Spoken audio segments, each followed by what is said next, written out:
44वां अध्याय। मुष्टिक आदि पहलवानों का तथा कंस का उद्धार। श्री सुखदेव जी कहते, परीक्षित, भगवान श्री कृष्ण ने चाणूर आदि के वध का निश्चित संकल्प कर लिया।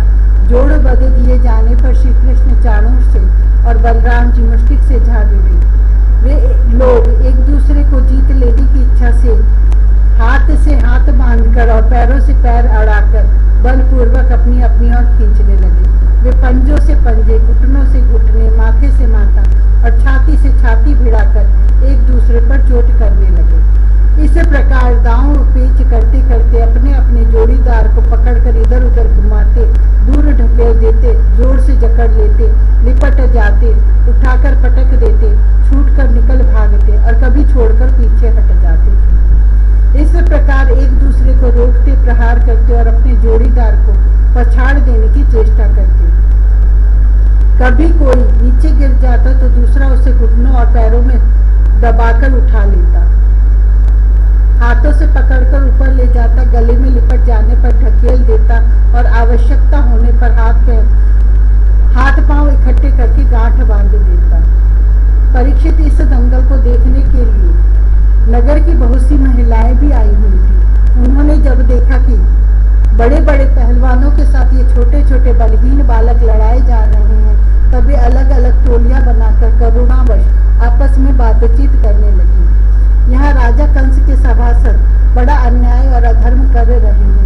कितने खेद की बात है कि राजा के सामने ही ये बली पहलवानों और निर्बल बालकों के युद्ध का अनुमोदन करते हैं। बहन देखो, इन पहलवानों का एक एक अंग वज्र के समान कठोर है। ये देखने में बड़े भारी पर्वत से मालूम होते हैं, परंतु श्री कृष्ण और बलराम अभी जवान भी नहीं हुए हैं। इनकी किशोरावस्था है। इनका एक एक अंग अत्यंत सुकुमार है, कहाँ ये और कहाँ वे।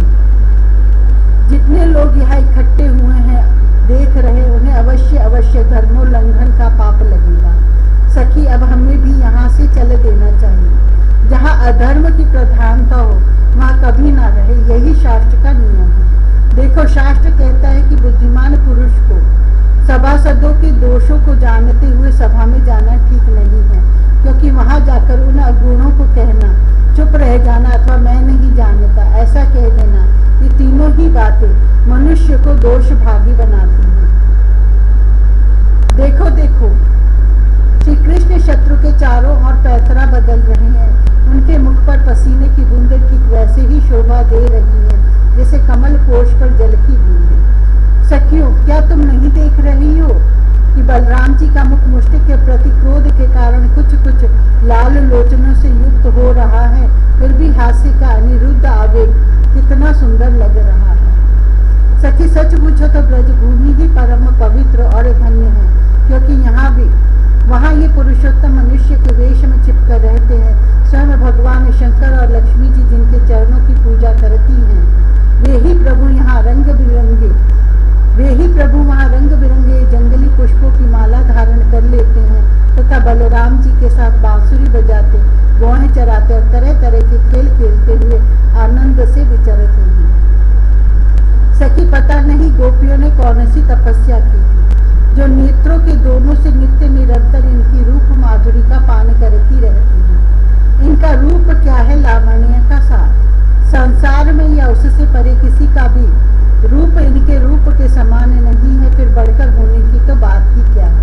सो भी किसी के संवारने सजारने से नहीं, गहने कपड़े से भी नहीं, बल्कि स्वयं सिद्ध है। इस रूप को देखते देखते तृप्ति भी नहीं होती, क्योंकि यह प्रतिक्षण नया होता जाता है, नित्य नूतन है। समग्र यश, सौंदर्य और ऐश्वर्य इसी के आश्रित हैं। सखियों, परंतु इनका दर्शन तो औरों के लिए बड़ा ही दुर्लभ है। वह तो गोपियों के ही भाग्य में बदा है। सखी, ब्रज की गोपियां धन्य है। निरंतर श्री कृष्ण में ही चित्त लगा रहने के कारण, प्रेम भरे हृदय से, आंसुओं के कारण गदगद कंठ से वे इन्हीं की लीलाओं का गान करती रहती हैं। वे दूध दूहते, दही मथते, धान कूटते, घर लीपते, बालकों को झूला झुलाते, रोते हुए बालकों को चुप कराते, उन्हें नहलाते धुलाते, घरों को झाड़ते गुहारते, कहाँ तक कहे सारे काम काज करते समय श्री कृष्ण के गुणों के गान में ही मस्त रहती हैं। वे श्री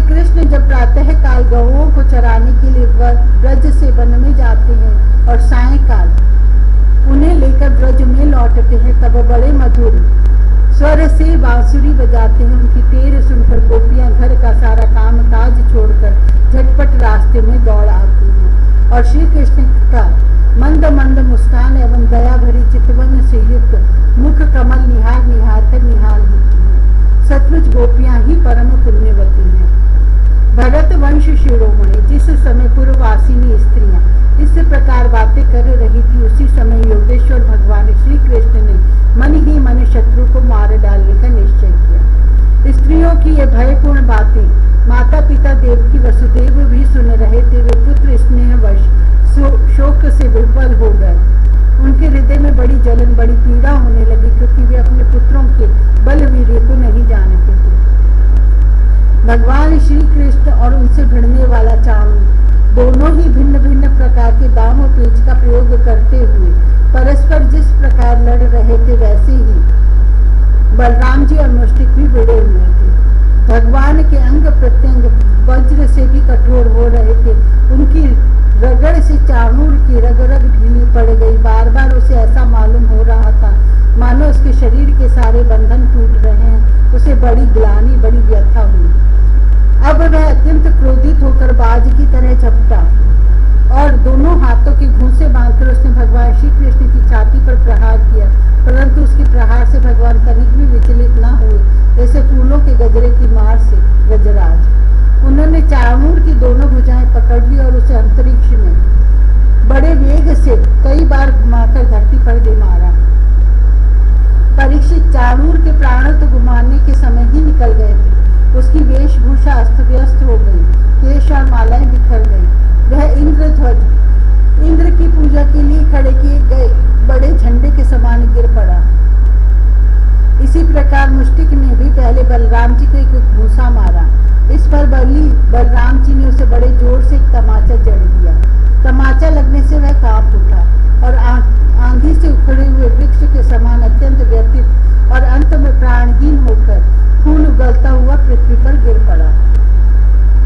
हे राजन, इसके बाद योद्धाओं में श्रेष्ठ भगवान बलराम जी ने अपने सामने आते ही कूट नामक पहलवान को खेल खेल में ही बाएं हाथ के घूंसे से उपेक्षा पूर्वक मार डाला। उसी समय भगवान श्री कृष्ण ने पैर की ठोकर से शल का सिर धड़ से अलग कर दिया और तोशल को तिनके की तरह चीर कर दो टुकड़े कर दिए। इस प्रकार दोनों धराशायी हो गए। जब चाणूर, मुष्टिक, कूट, शल और तोशल ये पांचों पहलवान मर चुके, तब जो बचे रहे थे वे अपने प्राण बचाने के लिए स्वयं वहां से भाग खड़े हुए। उनके भाग जाने पर भगवान श्री कृष्ण और बलराम जी अपने समवयस्क बाल बालों को खींच खींच कर उनके साथ भिड़ने और नाच नाच कर भेरी ध्वनि के साथ अपने नुपुरों की झंकार को मिलाकर मल्ल क्रीड़ा, कुश्ती की खेल करने लगे। भगवान श्री कृष्ण और बलराम की इस अद्भुत लीला को देखकर सभी दर्शकों को बड़ा आनंद हुआ। श्रेष्ठ ब्राह्मण और साधु पुरुष धन्य है इस प्रकार कहकर प्रशंसा करने लगे। परंतु कंस को इससे बड़ा दुख हुआ। वह और भी चिढ़ गया। जब उसके प्रधान पहलवान मार डाले गए और बचे हुए सब के सब भाग गए, तब भोजराज कंस ने अपने बाजे गाजे बंद करा दिए और अपने सेवकों को यह आज्ञा दी, अरे वसुदेव के इन दुष्चरित्र लड़कों को नगर से बाहर निकाल दो। गोपों का सारा धन छीन लो और दुर्बुद्धि नंद को कैद कर लो। वसुदेव भी बड़ा कुबुद्धि और दुष्ट है, उसे शीघ्र मार डालो। और उग्रसेन मेरा पिता होने पर भी अपने अनुयायियों के साथ शत्रुओं से मिला हुआ है, इसलिए उसे भी जीता मत छोड़ो। कंस इस प्रकार बढ़ बढ़कर बकवाद कर रहा था कि अविनाशी श्री कृष्ण कुपित होकर फुर्ती से वेग पूर्वक उछल कर लीला से ही उसके ऊंचे मंच पर जा चढ़े। जब मनस्वी कंस ने देखा कि मेरे मृत्यु रूप भगवान श्री कृष्ण सामने आ गए हैं, तब वह सहसा अपने सिंहासन से उठ खड़ा हुआ और हाथ में ढाल तथा तलवार उठा ली। हाथ में तलवार लेकर वह चोट करने का अवसर ढूंढता हुआ पैतरा बदलने लगा। आकाश में उड़ते हुए बाज के समान वह कभी दाईं ओर जाता तो कभी बाईं ओर, परंतु भगवान का प्रचंड तेज अत्यंत दुस्सह है। जैसे गरुड़ सांप को पकड़ लेते हैं, वैसे ही भगवान ने बलपूर्वक उसे पकड़ लिया। इसी समय कंस का मुकुट गिर गया और भगवान ने उसके केश पकड़कर उसे भी उस ऊंचे मंच से रंगभूमि में गिरा दिया। फिर परम स्वतंत्र और सारे विश्व के आश्रय भगवान श्री कृष्ण उसके ऊपर स्वयं कूद पड़े। उनके कूदते ही कंस की मृत्यु हो गई। सबके देखते देखते भगवान श्री कृष्ण कंस की लाश को धरती पर उसी प्रकार घसीटने लगे जैसे सिंह हाथी को घसीटे। नरेंद्र, उस समय सबके मुंह से हाय हाय की बड़ी ऊंची आवाज सुनाई पड़ी। कंस नित्य निरंतर बड़ी घबराहट के साथ श्री कृष्ण का ही चिंतन करता रहता था। वह खाते पीते सोते चलते बोलते और सांस लेते सब समय अपने सामने चक्र हाथ में लिए भगवान श्री कृष्ण को ही देखता रहता था। इस नित्य चिंतन के फलस्वरूप वह चाहे द्वेष भाव से ही क्यों न किया गया हो, उसे भगवान के उसी रूप की प्राप्ति हुई, सारूप्य मुक्ति हुई, जिसकी प्राप्ति बड़े बड़े तपस्वी योगियों के लिए भी कठिन है। कंस के कंक और न्योग्रोध आदि 8 छोटे भाई थे। वे अपने बड़े भाई का बदला लेने के लिए क्रोध से आग बबूले होकर भगवान श्री कृष्ण और बलराम जी की ओर दौड़े। जब भगवान बलराम जी ने देखा कि वे बड़े वेग से युद्ध के लिए तैयार होकर दौड़े आ रहे हैं, तब उन्होंने परिघ उठाकर उन्हें वैसे ही मार डाला जैसे सिंह पशुओं को मार डालता है। उस समय आकाश में दुंदुभियां बजने लगी। भगवान के विभूति स्वरूप ब्रह्मा शंकर आदि देवता बड़े आनंद से पुष्पों की वर्षा करते हुए उनकी स्तुति करने लगे। अप्सराएं नाचने लगी। महाराज कंस और उसके भाइयों की स्त्रियां अपने आत्मीय स्वजनों की मृत्यु से अत्यंत दुखित हुई। वे अपने सिर पीटती हुई आंखों में आंसू भरे वहां आई। वीर शैया पर सोए हुए अपने पतियों से लिपटकर वे शोकग्रस्त हो गई और बार बार आंसू बहाती हुई ऊंचे स्वर से विलाप करने लगी। हा नाथ, हे प्यारी, हे धर्म, हे करुणामय, हे अनाथ वत्सल, आपकी मृत्यु से हम सबकी मृत्यु हो गई। आज हमारे घर उजड़ गए, हमारी संतान अनाथ हो गई। पुरुष श्रेष्ठ, इस पुरी के आप ही स्वामी थे। आपके विरह से इसके उत्सव समाप्त हो गए और मंगल चिन्ह उतर गए। यह हमारी ही भांति विधवा होकर शोभाहीन हो गई। स्वामी, आपने निरपराध प्राणियों के साथ घोर द्रोह किया था, अन्याय किया था, इसी से आपकी यह गति हुई। सच है, जो जगत के जीवों से द्रोह करता है उनका अहित करता है। ऐसा कौन पुरुष शांति पा सकता है? ये भगवान श्री कृष्ण जगत के समस्त प्राणियों की उत्पत्ति और प्रलय के आधार हैं। यही रक्षक भी हैं। जो इनका बुरा चाहता है, इनका तिरस्कार करता है, वह कभी सुखी नहीं हो सकता। श्री सुखदेव जी कहते हैं, परीक्षित, भगवान श्री कृष्ण ही सारे संसार के जीवन दाता है। उन्होंने रानियों को ढांढस बंधाया, सांत्वना दी, फिर लोक रीति के अनुसार मरने वालों का जैसा क्रियाकर्म होता है वह सब कराया। तदंतर भगवान श्री कृष्ण और बलराम जी ने जेल में जाकर अपने माता पिता को बंधन से छुड़ाया और सिर से स्पर्श करके उनके चरणों की वंदना की। किंतु अपने पुत्रों के प्रणाम करने पर भी देवकी और वसुदेव ने उन्हें जगदीश्वर समझकर अपने हृदय से नहीं लगाया। उन्हें शंका हो गई कि हम जगदीश्वर को पुत्र कैसे समझें।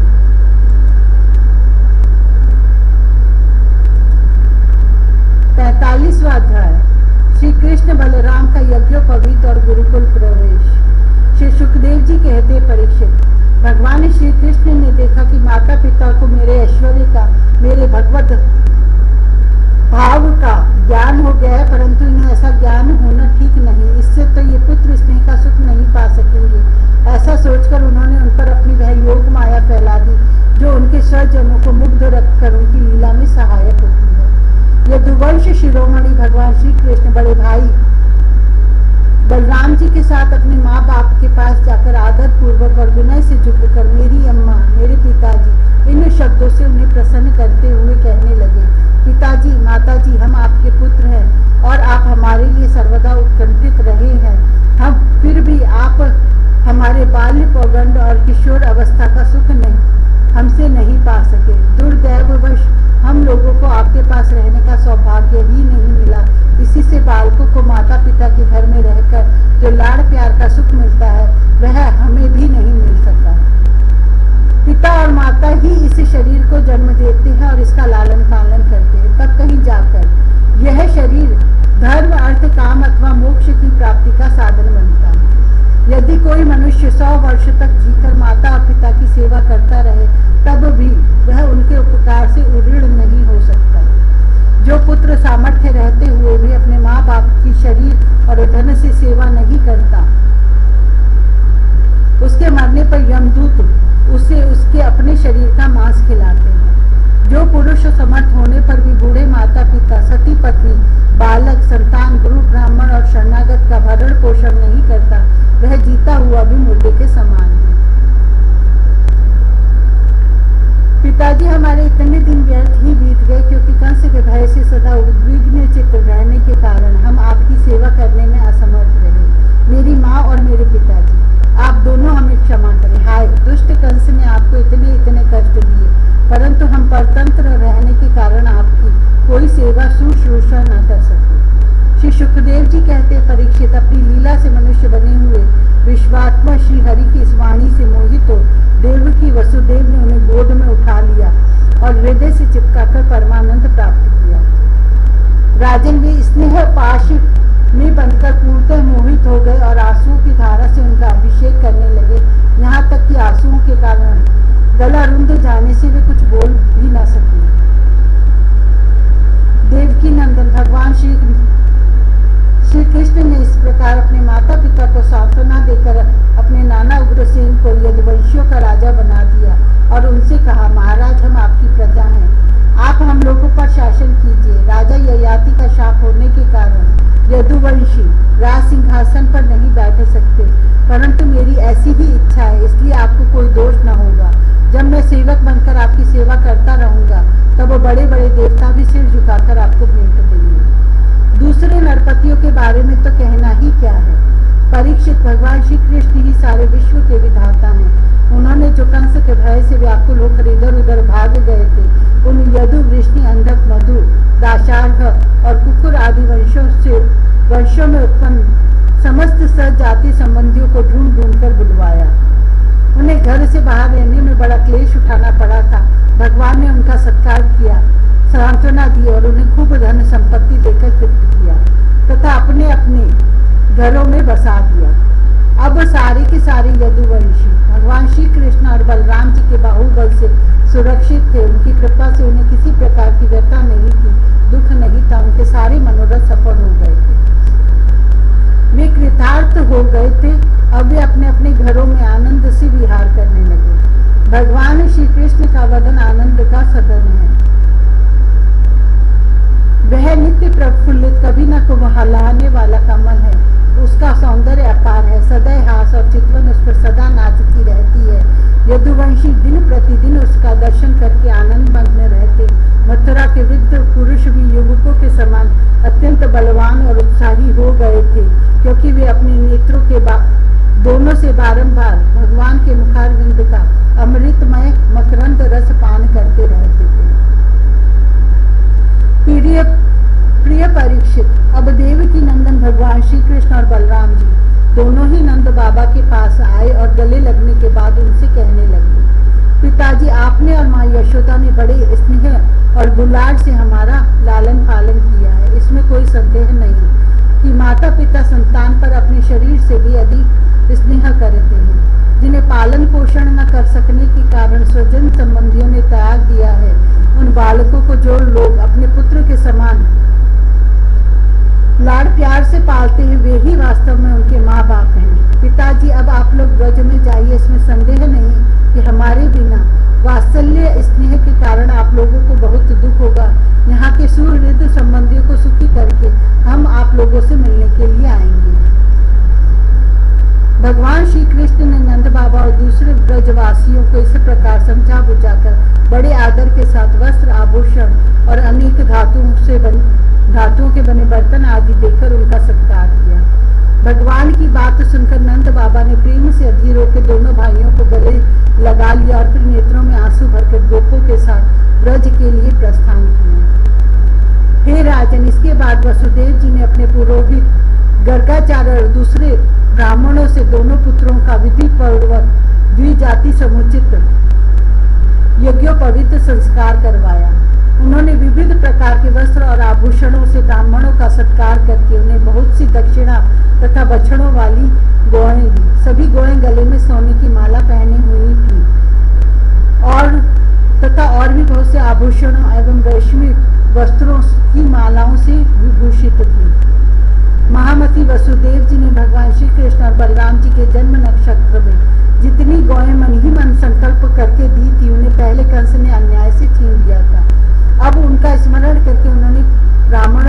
फिर से दी। इस प्रकार यदुवंश के आचार्य गर्ग जी से संस्कार कराकर बलराम जी और भगवान श्री कृष्ण जी जतु को प्राप्त हुए। उनका ब्रह्मचर्य व्रत अखंड तो था ही, अब उन्होंने गायत्री पूर्वक अध्ययन करने के लिए उसे नियमतः स्वीकार किया।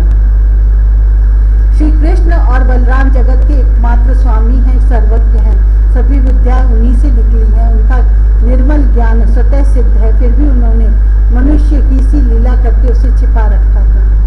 अब वे दोनों गुरुकुल में निवास करने की इच्छा से काश्यप गोत्री सांदीपनि मुनि के पास गए, जो अवंतीपुरी उज्जैन में रहते थे। वे दोनों भाई विधि पूर्वक गुरु जी के पास रहने लगे। उस समय वे बड़े ही सुसंयत, अपनी चेष्टाओं को सर्वथा नियमित रखे हुए थे। गुरु जी तो उनका आदर, भगवान श्री कृष्ण और बलराम जी भी गुरु की उत्तम सेवा कैसी करनी चाहिए इसका आदर्श लोगों के सामने रखते हुए बड़ी भक्ति से इष्ट देव के समान उनकी सेवा करने लगे। गुरुवर सांदीपनि जी उनकी शुद्ध भाव से युक्त सेवा से बहुत प्रसन्न हुए। उन्होंने दोनों भाइयों को 6 अंग और उपनिषदों के सहित संपूर्ण वेदों की शिक्षा दी। इनके सिवा मंत्र और देवताओं के ज्ञान के साथ धनुर्वेद, मनुस्मृति आदि धर्मशास्त्र, मीमांसा आदि वेदों का तात्पर्य बतलाने वाले शास्त्र, तर्क विद्या, न्याय शास्त्र आदि की भी शिक्षा दी। साथ ही संधि, विग्रह, यान, आसन, वैद और आश्रय, इन 6 भेदों से युक्त राजनीति का भी अध्ययन कराया। परीक्षित, भगवान श्री कृष्ण और बलराम सारी विद्याओं के प्रवर्तक हैं। इस समय केवल श्रेष्ठ मनुष्य का सा व्यवहार करते हुए ही वे अध्ययन कर रहे थे। उन्होंने गुरु जी के केवल एक बार कहने मात्र से सारी विद्याएं सीख ली। केवल 64 दिन रात में ही संयमी शिरोमणि दोनों भाइयों ने 64 कलाओं का ज्ञान प्राप्त कर लिया। इस प्रकार अध्ययन समाप्त होने पर उन्होंने सांदीपनि मुनि से प्रार्थना की कि आपकी जो इच्छा हो गुरु दक्षिणा मांगे। महाराज, सांदीपनि मुनि ने उनकी अद्भुत महिमा और अलौकिक बुद्धि का अनुभव कर लिया था, इसलिए उन्होंने अपनी पत्नी से सलाह करके यह गुरु दक्षिणा मांगी कि प्रभास क्षेत्र में हमारा बालक समुद्र में डूबकर मर गया था, उसे तुम लोग ला दो। बलराम जी और श्री कृष्ण का पराक्रम अनंत था, दोनों ही महारथी थे। उन्होंने बहुत अच्छा कहकर गुरु जी की आज्ञा स्वीकार की और रथ पर सवार होकर प्रभास क्षेत्र में गए। वे समुद्र तट पर जाकर क्षण भर बैठे रहे। उस समय यह जानकर कि ये साक्षात परमेश्वर हैं, अनेक प्रकार की पूजा सामग्री लेकर समुद्र उनके सामने उपस्थित हुआ। भगवान ने समुद्र से कहा, समुद्र, तुम यहाँ अपनी बड़ी बड़ी तरंगों से हमारे जिस गुरुपुत्र को बहा ले गए थे उसे लाकर शीघ्र हमें दो। मनुष्य वेशधारी समुद्र ने कहा, देवादिदेव श्री कृष्ण, मैंने उस बालक को नहीं लिया है। मेरे जल में पंचजन नाम का एक बड़ा भारी दैत्य जाति का असुर शंख के रूप में रहता है, अवश्य ही उसी ने वह बालक चुरा लिया होगा। समुद्र की बात सुनकर भगवान ने तुरंत ही जल में जा घुसे और शंखासुर को मार डाला, परंतु वह बालक उसके पेट में नहीं मिला। तब उसके शरीर का शंख लेकर भगवान रथ पर चले आए। वहां से बलराम जी के साथ श्री कृष्ण ने यमराज की प्रिय पूरी संयमनी में जाकर अपना शंख बजाया। शंख का शब्द सुनकर सारी प्रजा का शासन करने वाले यमराज ने उनका स्वागत किया और भक्ति भाव से भरकर विधि पूर्वक उनकी बहुत बड़ी पूजा की। उन्होंने नम्रता से झुककर समस्त प्राणियों के हृदय में विराजमान सच्चिदानंद स्वरूप भगवान श्री कृष्ण से कहा, लीला से ही मनुष्य बने हुए सर्वव्यापक परमेश्वर, मैं आप दोनों की क्या सेवा करूं।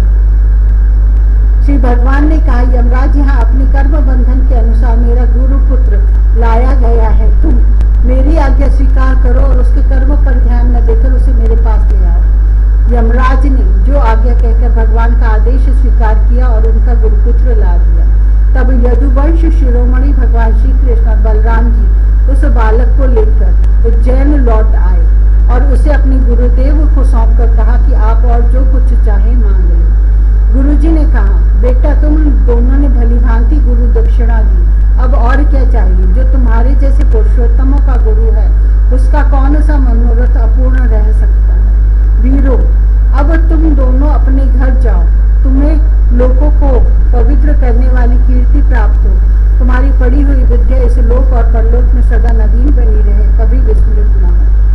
बेटा परीक्षित, परीक्षित फिर गुरुजी से आज्ञा लेकर वायु के समान वेग और मेघ के समान शब्द वाले रथ पर सवार होकर दोनों भाई मथुरा लौट आए। मथुरा की प्रजा बहुत दिनों तक श्री कृष्ण और बलराम को न देखने से अत्यंत दुखी हो रही थी। अब उन्हें आया हुआ देख सब के सब